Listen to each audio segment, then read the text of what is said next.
Hey folks, Greg Sherman here, Mr. Bowtie 1982 on Twitter and the Texas High School Sports Machine on YouTube. Well, the girls basketball tournament getting ready to get underway. 768 teams in the field this year, with 1A expanding to 128 to match the rest of the classifications.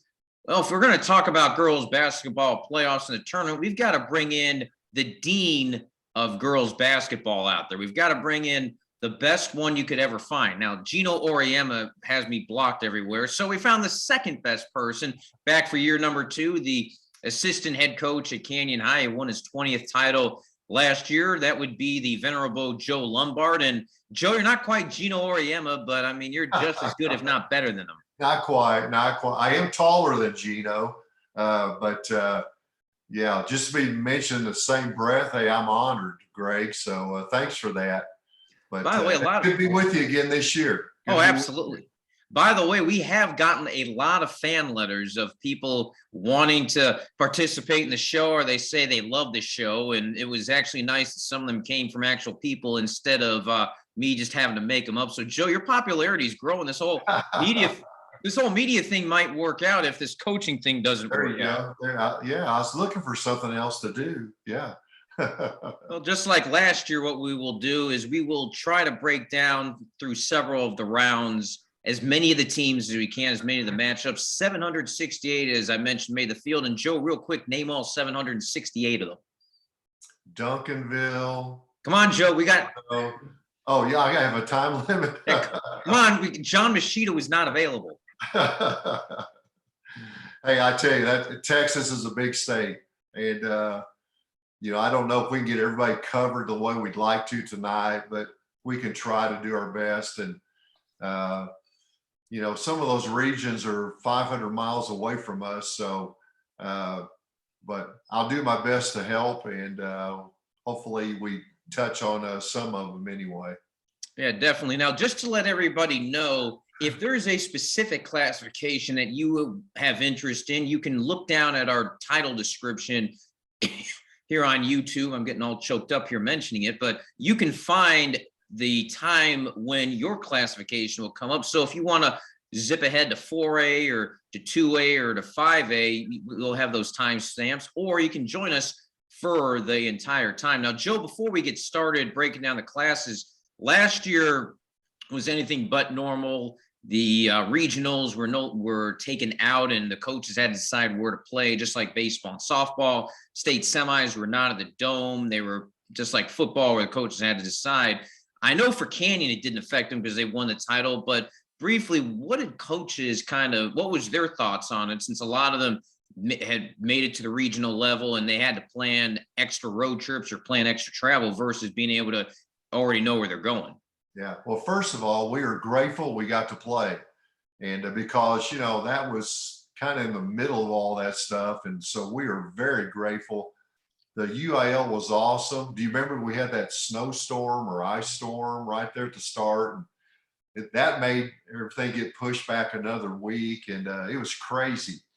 But me personally, I like the no regional tournament thing. And here's why. The regional tournament, you play on a Friday night, and a lot of those sites, you got to get back up and play the most important game of the year on Saturday morning. So there's no time to really prepare, and plus rest. And I think that is the hardest game, is that regional final game when you have a tournament. Now, the state tournament is good. I mean, the fans, coaches across the state, I know they enjoy the state tournament. But if it was me, I would vote for no regional tournament, Greg, and just go match games. In fact, we did that, 35 or 40 years ago when I first came to Canyon. You just went match games all the way to the state tournament. But hey, coaches, they just want to keep winning and playing. So that kind of discussion is great, but we're just grateful we get to play.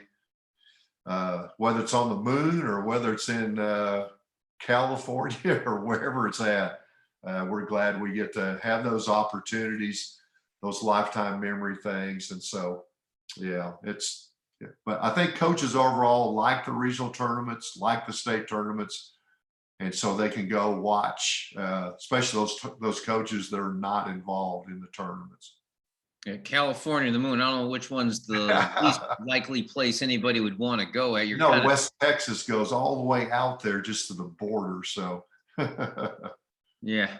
El We're going to start with Class 6A. And again, if you want to zip forward to your specific classification you have interest in, make sure you check out the YouTube description so that way you can click on that time. Well, Joe, no matter what's going on with the world in 6A girls basketball, it's still Duncanville, DeSoto, Duncanville, DeSoto. Last year, DeSoto won the title. A couple years ago, Duncanville got it.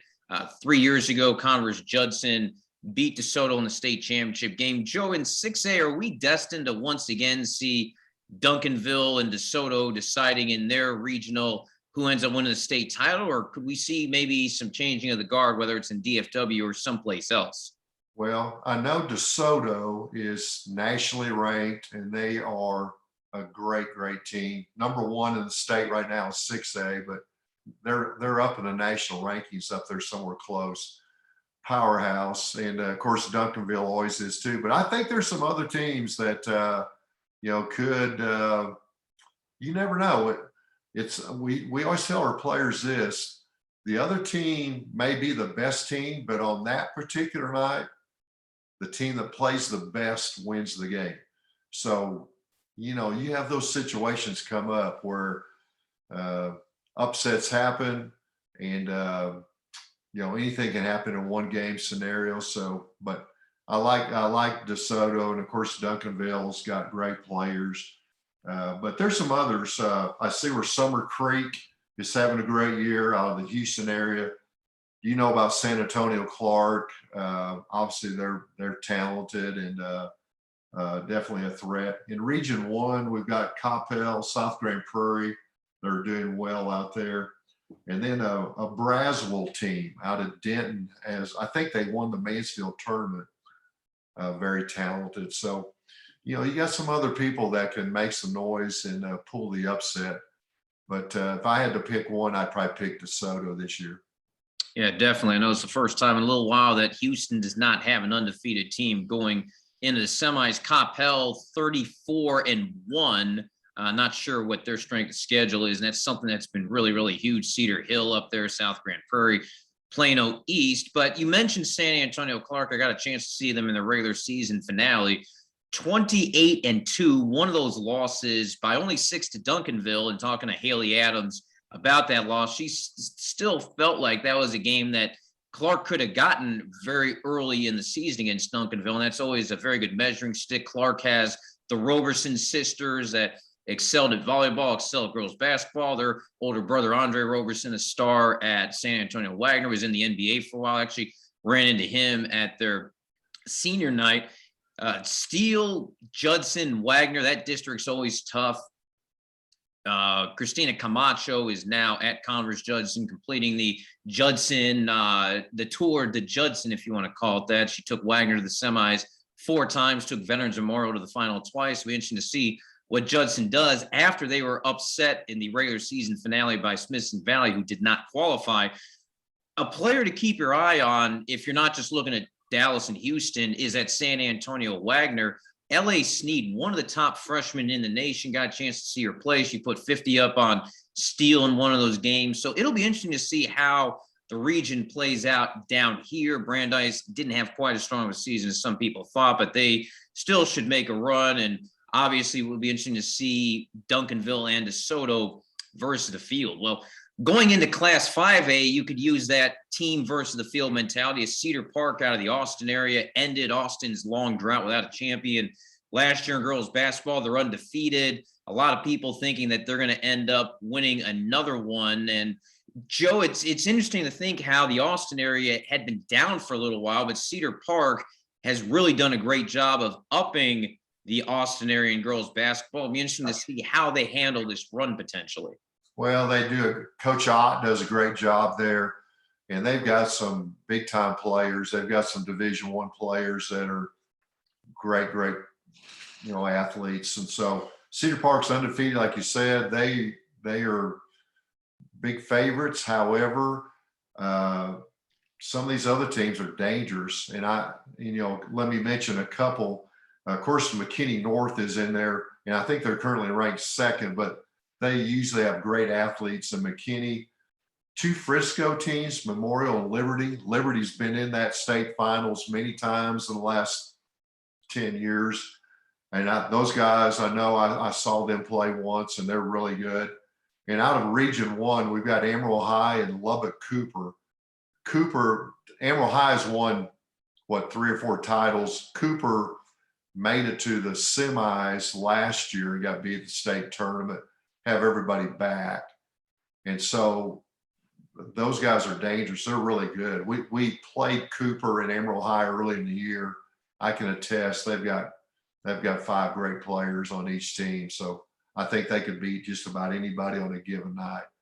However, I mean, you have to go to Cedar Park. I mean, those guys, of course, beat Duncanville earlier in the year and undefeated after winning it all last year. I'd look for Cedar Park, but it wouldn't surprise me if there's not an upset along the way. Yeah, Joe, you mentioned Frisco Liberty. There's a lot of great storylines potentially in 5A. Frisco Liberty, I got to see them play Lubbock Cooper in the semis at St. Mary's last year. Liberty runs that deliberate slow pace. They're about the only team in the state that I know of that can run the stall and actually make it work. They lost in the finals last year, won it 2 years ago, but it's kind of unusual when you see 2 highly ranked teams out of the same school district with Memorial and Liberty. And that obviously is a great testament to how strong that district is. You have McKinney North that was in the state finals the last year that it was at the Drum. So the Metroplex, boy, it's just so hard to break down who a favorite is out of the Metroplex because they're going to keep banging each other around. Yeah, that Region 2, those guys are on Region 2 is going to have a great tournament. And so that's going to be fun to kind of see what happens there. Yeah, that 5A stuff is really good as all classifications, in Texas, and you get to those down to the Final Fours or what have you. I mean, you're going to have some great teams, great players. Yeah, and Amarillo High, I know, beat you all 1 year and ended up winning the championship. Of course, you don't have to worry about them anymore in the playoffs since you're 4A. Would you like a family storyline, Joe Lombard? Sure. Well, Lubbock Cooper, who you guys are very familiar with and who I got to see in the state semis last year, they're coached by Kyle Laverne. Well, Kyle is disappointed, of course, that he lost in the semis. He's got a little bit of extra motivation, not just trying to win a title himself, but his brother won a football state championship at Stratford back in December, beating Falls City, a team that I cover. And Stratford ran a surprise onside kick a la New Orleans Saints to start the second half of that state championship game. So needless to say, Kyle Laverne, I'm fairly certain, wants to get the state championship. If anything else, he wants to tie his brother this year 1-1. Yeah. Well, I know both those kids. Those are twins. Those 2 guys are twins. And I think they graduated from Canyon High School in 2004. And they were good athletes. And it's fun to see former athletes that real well, saw them grow up, and they're both doing a great job, as are many others. But those guys are having a heck of a year. 2 other names to keep an eye on: Georgetown High, Rhonda Farney, who had won the last state championship for an Austin area team until last year. Hint, hint, you may be seeing Rhonda Farney on a future episode of our playoff preview. I don't want to give anything away. She's one of the big fans of our program. The other team, one to keep an eye on, is New Braunfels Canyon down here in Region 4. Canyon, led by Kyla Malone, went to the state semis in volleyball in November. They had their hearts broken as they blew a 2-0 lead in the state semis and lost. They lost one of their key players to a torn ACL, and their record not quite as good. In fact, they lost to Kerrville-Tybee 34-28 near the end of the regular season, still won the district. They would potentially match up in the 3rd round. That's one of those games that is going to be worth the price of admission if it's played in the Buda, Austin area. Keep your eye on the Cougars because they may give Cedar Park another set of problems, even though some people think Cedar Park is going to be home free to the Dome. So that's Class 5A. Again, we will keep you up to date as the playoffs progress. Now we get to Class 4A, which is Joe's favorite class because Canyon is in there. And as we said last year, and I will make the preface again, we're not talking with Joe Lombard, the Canyon assistant coach. We're talking about Joe Lombard, the analyst. And Joe has promised once again to be neutral in Class 4A. Okay, I'm lying like a politician, but in all seriousness, Joe, last year y'all had to overcome a couple of really tight games in the semis, beating Dallas Pinkston by 2.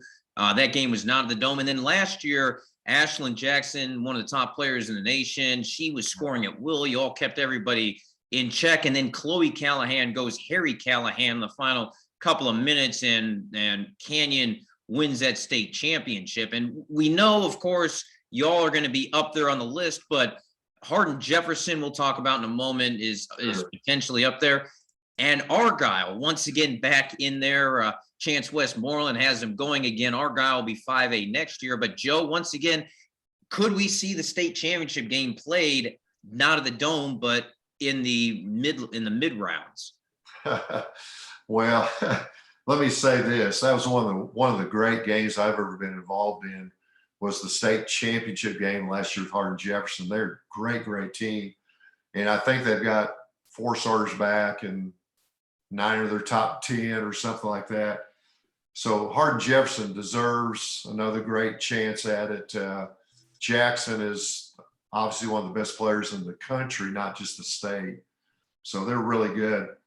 However, Argyle is loaded. They're loaded. They're really good. They're in Region 1 with us.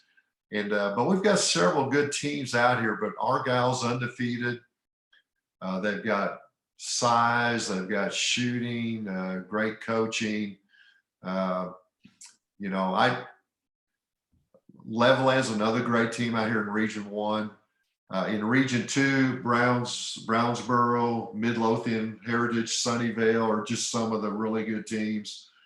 La Vega out of 3 with Hardin Jefferson's going to make some noise out there.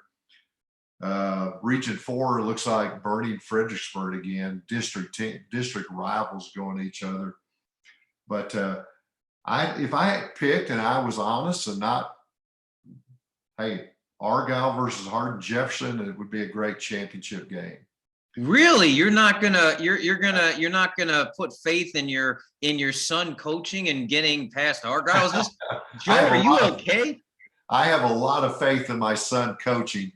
But we're definitely a dark horse this year. We graduated 10 seniors that were all contributors last year. So we don't have the experience and things that some of these other teams have. What you hope happens is you get on a roll once you get into the playoffs, and you develop a confidence and just make some magic along the way. But I would say those other 2 guys are the strongest in the field. And I know, like I said earlier, on the given night, things can happen. The team that plays the best that particular night is going to win a game when you get those big games. So things can happen. But, yeah, Argyle's loaded, and Hardin Jefferson, I tell you, those guys are, they are, if they were 5A, they would be battling for a state title. They're that good. Yeah, I need to get Joe's temperature check because he's not picking his team. Oh, sorry, wrong number. But you mentioned Hardin Jefferson. I had a chance to talk to Mike Fogo earlier today before we talked to Ashlyn Jackson on the feature you'll get to see on my YouTube channel. And he mentioned, and she mentioned as well, how last year the virus really affected them because they couldn't travel that far to get to the quality tournaments that were in Houston or in Dallas. They beefed up their schedule very well, 28-4. One of their losses to Duncanville, a game that Duncanville won, I think it was by 25 or 28 points. And they mentioned how the experience of not playing in a predetermined regional site and not playing the semis at the Dome really hurt them, and how they had to beef up their strength of schedule. And with a region that doesn't have a ton of teams out there, Brownsboro, Waco, La Vega, a few others out there, that's a team that I think is going to be extremely dangerous, just because they still feel like they missed the opportunity last year, not just at the end of the tournament, but also having not played a lot of teams, and they certainly buffered up their schedule. Yeah, and in Region One, we we don't have to look very far for great games. I mean, we have played unbelievable, great preseason schedule, but Hardin Jefferson's been there, what, 2 of the last 3 years, and this could be 3 out of 4. So they're in making their schedule tougher. I think it's going to make them more prepared than ever. So they're definitely going to be a tough out, and so they'll be very motivated, and they're right there in the thick of it. And like I said, Argyle, they're loaded this year. They had a kid move in out of Arkansas that's I heard maybe player of the year out of Arkansas, 6-foot guard, along with 4 starters returning back and some other big kids. So they're loaded. They're a great team. This is one of the best Argyle teams I've seen, and I've seen a few of them here in the last 5 years. So anyway, but a lot of talent across the state, and but those are the 2 best that I see out there right now.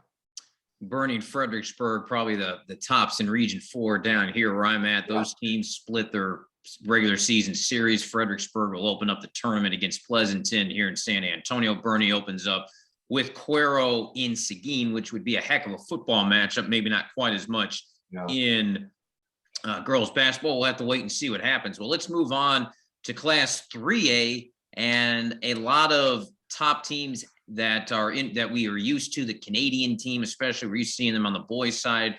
Girls team doing really well. Fairfield a couple years ago was the Cinderella, coming back from way behind to beat Argyle in the 4A state championship game. Then they dropped to 3A, and they are not the Cinderellas anymore. Brownfield is the defending champions, the Fighting Cheryl Swoops. They'll certainly factor in as well. And Joe, looking at the teams that are up there, outside of maybe Canadian, who maybe just has been bounced around with how deep the panhandle is, there's not a lot of new teams or a lot of teams that we don't know a lot about. It seems like a lot of the teams we're used to seeing that are up at the top. Yeah, well, I've seen a lot of these top ranked 3A teams, so it's going to be a dogfight. I tell you, that 3A championship is going to be hard earned and well earned to get through all that. I think last year Brownfield, who won it, and by the way, Greg, Brownfield returns all 5 starters, so they're in the mix with several others. But I think they had, like, out of the 7 games, 5 of them were decided 3 points or less. I mean, they had a tremendous run and had, of course, all that experience coming back. Of course, Canadians ranked number 1, and I've seen them play as well, but we lost a game to Jim Ned this year, I think by 2 points. Jim Ned is great. And then Peaster beat Jim Ned by 15 in a tournament, Whataburger Finals. Peaster's along with Wall and Shallow Water. Shallow Water won it the year before. Those guys are all in Region 1. I mean, there's so that's like 6 of the top 10 are in Region 1. Now you have Fairfield, and I like to put Fairfield right there at the top as well, because I saw some of those players that won the 4A state title a couple of years ago, and they're still around. They're still there. And I think Fairfield's really strong and really, but whoever gets out of Region 1, I couldn't bet against them, because they're going to have gone through the gauntlet to get there. I think there's some great teams there. I like Fairfield, but I like the Brownfields and the Peasters and Shallow Water and Idalou, and Canadians in the mix. I mean, they're number 1 in the state, and they're going to have to go through a meat grinder to get there. So 3A is loaded, and Winsboro, out of Region 2 might make some noise there. But this year I really like those Region 1 teams. Which region is Fairfield? Fairfield's in 3. Oh, they're in 3. Oh, yeah, Fairfield's in 3. Yeah. Yeah, and it's always interesting how it happens, how it's how you'll get Region 1 where there's so much depth where somebody's going to lose in the first round who, if they were playing in Region 4, probably would be in the state semifinals. And meanwhile, Region 4, not quite as much depth where the team that ends up in the semifinals could lose in the first round. They were in Region 1. But I'll give you a team to keep an eye on down here, and that is Poth. Poth is better known for their volleyball, with Patty Zenner winning so many volleyball titles. They did make the state semifinals a few years ago, did not go particularly well in the state semifinals, but that's a team that potentially could make a lot of noise, especially because we don't have quite as much depth in Region 4. You have Aransas Pass down on the Coastal Bend. San Antonio Cole, who a lot of people forget because of how strong their boys are with the last few years, as well as that small guy named Shaq that you may have heard of.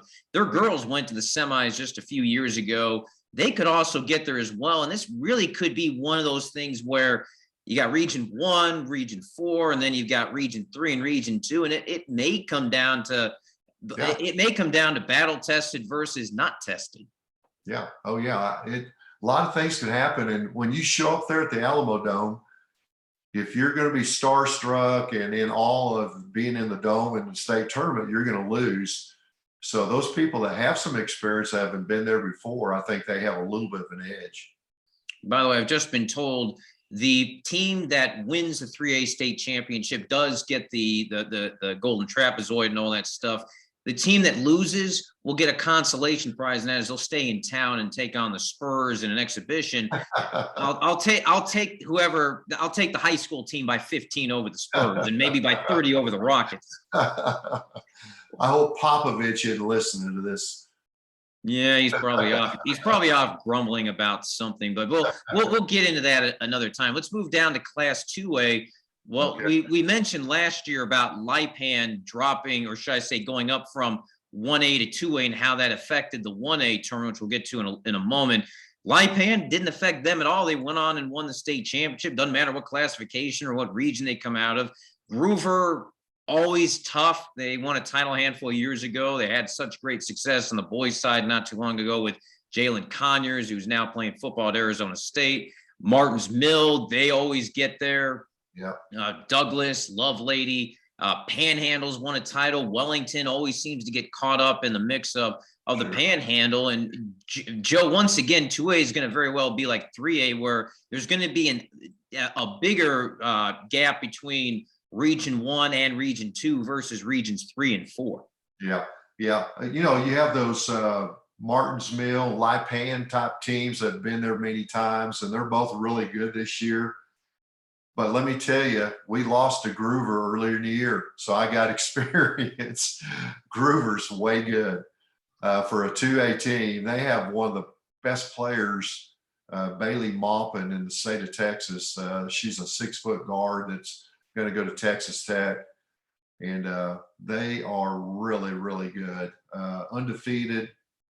And in Region 1, you have Panhandle and Wellington and New Home, Sudan.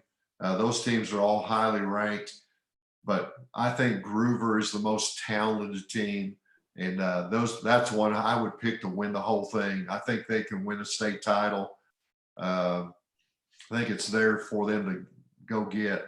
However, you have all these other people. We didn't mention Douglas. I think Douglas was there recently, Greg. Munster has a good team in Region 2. But so, just like any other classification, you're going to have some great regional battles. And I think Groover will have to play well to get through this Region 1, but they're the best. And so take my word for it. Somebody that beats Groover is going to be really good, and they will have played the best on that particular night.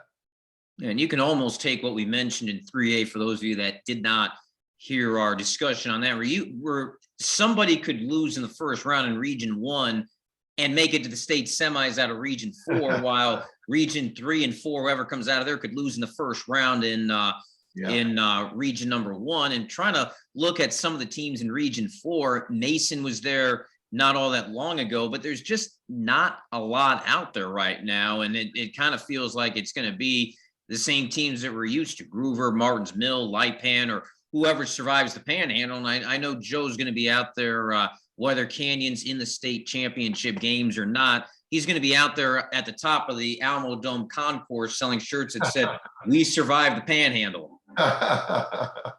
We survived it one more year. Yeah, so many great teams, great programs, great coaches. And that makes coaching fun. I mean, you have a lot of friends, even though you're trying to beat each other. Man, you develop so many great friendships through all these games that we're talking about. And so I'm blessed to have got to know so many coaches in the 40 plus, then maybe should I say almost 50 years that I coach.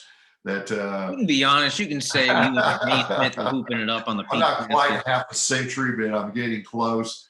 But so many great coaches out there, and I think there are more great coaches than ever before. I think girls basketball is growing and getting better, and more teams. Back when I first started coaching, Greg, in those classifications, there'd be 2 or 3 really good teams in each class.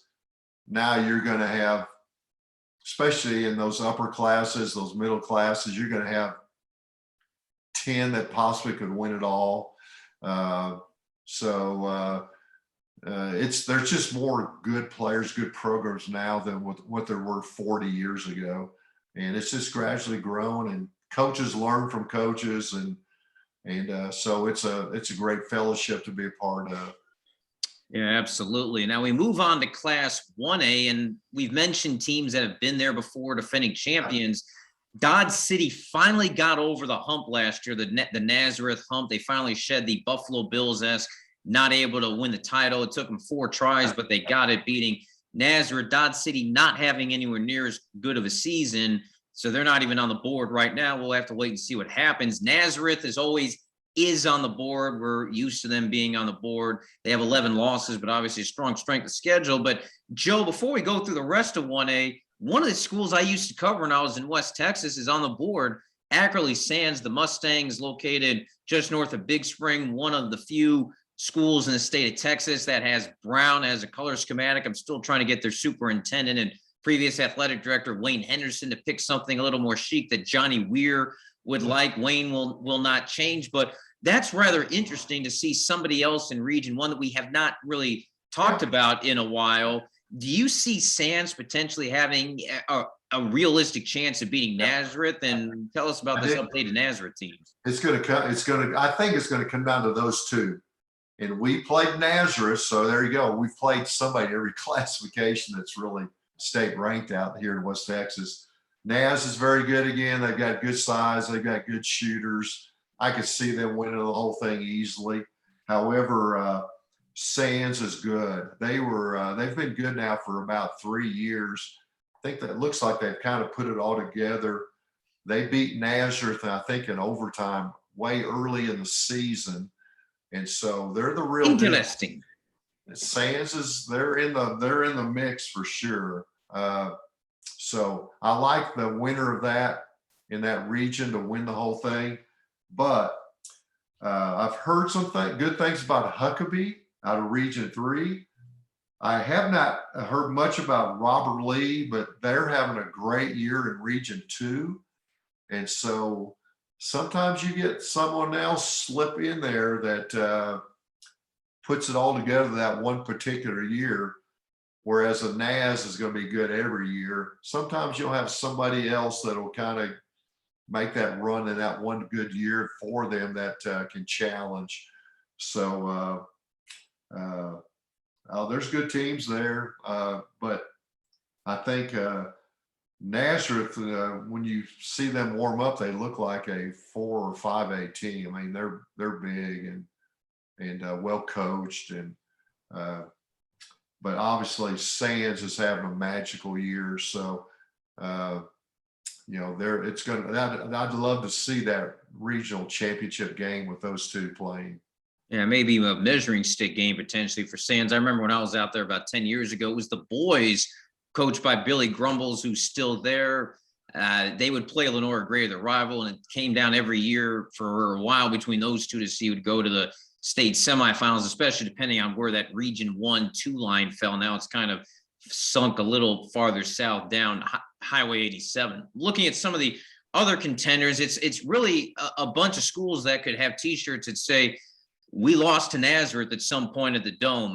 Sherino, Roscoe Highland, Hermleigh, Gale Borden County, Moulton. These are all teams that have been there before. And again, it's a broken record, especially in smaller classifications, not quite as much in Region 4, just because Region 4 is more bracketed in the smaller classifications towards East and North Texas. But we mentioned Dodge City finally got over the Buffalo Bills hump last year and won the title. Best fan base, by the way, out there. You can't really argue with that, Joe, with their ketchup and mustard attire that the fans like to wear. But I'm going to give you somebody, let's call it the Cincinnati Bengals, in honor of the Bengals finally winning their first playoff game in forever and making that long run. You can see their helmet on top of my mantle up there. By the way, Trey Flowers trying to become first San Antonio area player to win a championship in 13 years. But I'll give you the Cincinnati Bengals version of Class 1A. Tilden, McMullen County. Tilden is located 90 miles south of San Antonio. It's on the other side of Pleasanton from San Antonio in the brush country. Some of you may be familiar with it for all the ranches and all the hunting. They're kind of the team that always wins their district. They can always win. They get the first round bye, which now, of course, goes away, and we'll ask about that in a second. They can win a playoff game or two, but they can never get to the regional, and they never get to the state level. That's a team I'm going to keep an eye on because they will sometimes play those playoff games up here in San Antonio. I want to see if they can finally get over that hump and make that playoff run. Can they do it? Can they not? We'll have to see what happens. Well, mentioned about 1A expanding out. The byes are gone. The byes have been slowly dripping away from all the classifications over the last few years in different sports, which means you win your district, you don't get a first round bye. Now, Joe, I've talked to a lot of coaches over the years in different sports. Some of them like the bye because it gives them a chance to re-energize. Others hate it because they just want to get in right away, and they feel like having the bye makes their chances of losing in the first round higher. What's your assessment of byes? I know back when you started. Yeah, through the years, I've been involved both ways. If we did ever receive a bye, we played at least one warm-up game, and sometimes we played two because you were idle for at least 10 days. And but when there's no bye, you're idle for 6 or 7 days. And I think that's doable. I don't think you have to find a warm-up game. I think you can practice, kind of work on some things and be ready to go. And so I really like it with no bye. I like that bye district game within a week of our final district game. So I think that's good. And we talked about maybe a little earlier, the UIL does a great job of listening to coaches. And if there's something that coaches want to have changed or looked at, the UIL is going to do everything they can to help the coaches and to make it a possibility. Now, some things you can't do, obviously, but this is an example, Greg, of the 128 team, like you said. This is an example of the UIL stepping up. I can remember I coached at Nazareth, 100 years ago. My first 7 years I coached at Naz. Back then, we had a regional tournament where you had to win 3 games. You played on Friday night, played Saturday morning, and played Saturday night. You had to win 3 games. And of course, in Class A, you're not just loaded with a lot of depth. And so 3 games in 24 hours to win the regional championship was not an easy thing. So grateful they don't have to do that anymore. Well, that every time you talk about the good old days, I'm trying to pull out I'm trying to look back and be like, well, wait, was who was in president time? Was it Grover Cleveland? Was it Benjamin Harrison? Was it Cleveland again, or had McKinley already been assassinated by that? Right after JFK. Yeah, right after JFK. Well, Joe, it's always great to catch up with you. And as we mentioned, we will continue as the tournament goes on. We'll tape some more. We won't have every round because now we're back to the regional level, having back-to-back days, state semis and finals back-to-back days for some classifications. But we will do our best to keep you updated on how the tournaments are going. And again, we appreciate you stopping by, and make sure to follow me on Twitter at Mr. Bowtie 1982. Subscribe to my YouTube. You can find that link here in the description, the Texas High School Sports Machine. Joe, all I can say is the fun is done. The exhibitions are done. Now it's time to shuffle up and deal and see who's going to be coming to the Dome.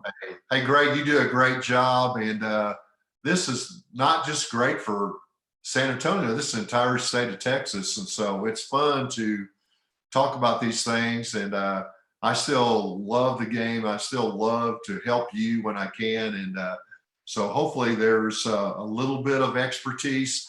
There's a lot of teams I don't know that much about, being 600 miles away, but it's going to be great, just like every other year. It's going to be a great run. It's going to be fun to see who the new Cincinnati Bengals are going to be, or who the old traditional teams are going to make it. And so there you go. Good luck to all the coaches and fans, and look forward to these next couple of weeks and see how it all plays out. Folks, thanks so much for joining us, and let the tournament begin.